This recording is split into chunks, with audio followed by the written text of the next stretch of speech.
keep referring to. Refer possible approval to direct FERC Council to intervene in Nevada Energy Sierra Pacific merger and associated transmission tariff filing. The Don, will you explain that to us? Nevada Energy and Sierra Pacific, two separate companies. They work under the parent company of NV Energy, but they're separate companies. They want to merge those two companies in so that it'll be one company, north and south. Part of that merging is contingent upon the completing of the online project between Ely and Crystal substations. In doing that, they are filing additional or changes to their transmission tariffs, which will directly affect us, as well as to their ancillary service charges, which may affect us. We have discussed with Lincoln County Power participating with them in a filing, intervening with Tim Shubin, an attorney that they have used. We've all had it so discussed with Arnold Pogorski, who's worked for us in the past, and we've also had the discussions, although not about him serving us, but Silverstein and Mr. Silverstein, who's going to represent Colorado River Commission and Southern Nevada Water Authority.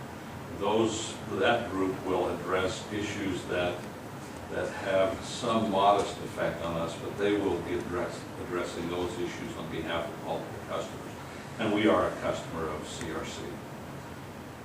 The Shuba, Tim Shuba also represents organizations in northern Nevada, and in our discussions with him, there is a group there that would share that cost, and is the most economic way for Overton and Lincoln to participate in this is to work with Mr. Shuba in that, in filing. What he's recommending we file is a docketless intervention, which allows us to receive all the information, and if we have comment, we can make it. But we don't really take an active role in the legal proceedings.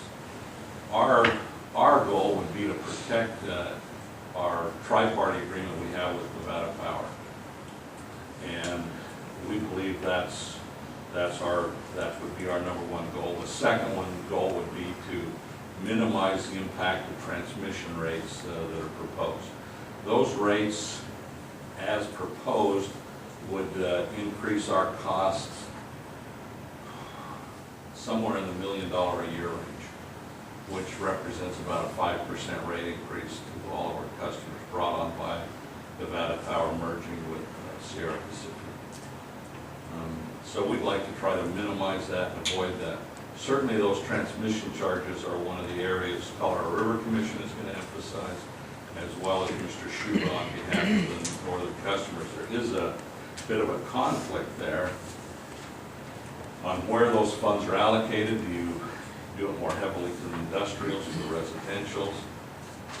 How much of the north gets relief and the costs shift to the south? Those are all issues that are going to be dealt with, and we need to be at that table, especially when we face that kind of risk. So originally this filing, we had to have made a response by the 16th, and Lincoln went ahead and prepared a response.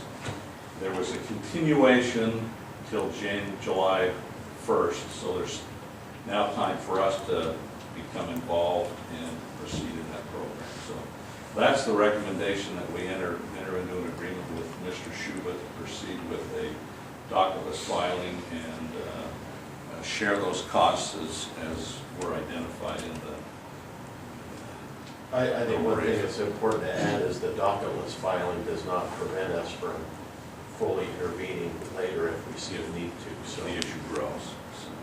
What is the justification for the tariff increase based on the merger?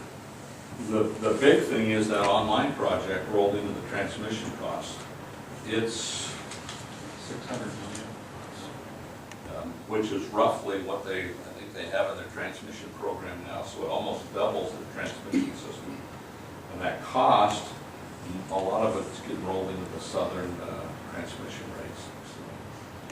it's not an attempt to keep the merger from taking place. That's probably already taking place.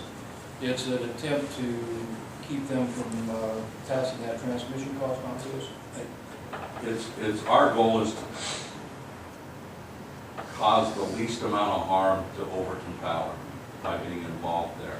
We don't think there's any way to avoid, in our discussions, we've come to the conclusion there's not a way to avoid those charges. We are a transmission customer. We do take transmission. Nevada Power has built a transmission system to benefit all of their customers, and we probably have an obligation to pay a portion of that. How do you minimize that? One is through our tri-party agreement. The other one would be through making sure the costs associated there are, or built into that formula, are appropriate. And that's where Colorado River Commission obviously has greater expertise in, and we'll follow that closely as a customer of CRC. And those are the two areas we can see that we can maybe minimize the impact there. And we obviously want to avoid having to begin to take ancillary services from Nevada Power. They obviously would like us to do that. We don't want to do that. The tri-party agreement protects that relationship. That could be an additional cost. We have looked at moving many of those responsibilities over to Western. In order to do that, there's about a $400,000 to $500,000 metering, real-time metering obligation we would have to install. But at $1 million, well, you still have the transmission cost, but those ancillary service costs, you could probably recover those in 2 or 3 years. That investment will pay for itself